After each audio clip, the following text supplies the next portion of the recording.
An orphaned junior officer on base, utterly alone. A four-star admiral arrived to brief us. I spotted his ring. It perfectly matched my late father's. I approached him and he blanched. "Who was your father?" he asked. I spoke the name and the admiral started weeping. What he revealed next changed my entire world. Full story plus updates.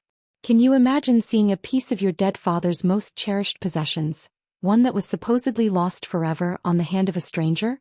What if that stranger was a four-star admiral, and the moment you spoke his name his face shattered? It was like the air had been punched out of him right there in the hallway. His eyes glistened, jaw locked, fingers curling around that ring like he wished he'd never worn it. "Please, Lieutenant Commander," he whispered, his voice cracking, a sound no flag officer ever lets escape in public. "Not here. Not in front of them. We need to talk.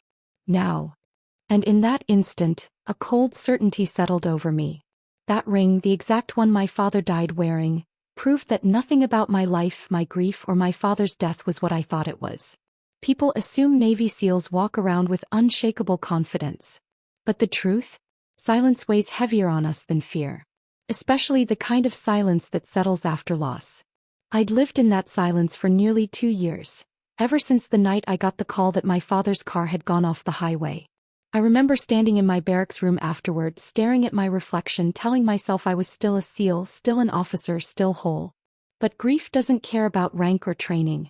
It creeps in through the cracks, through the hours between duty and sleep, through empty holidays and quiet mornings.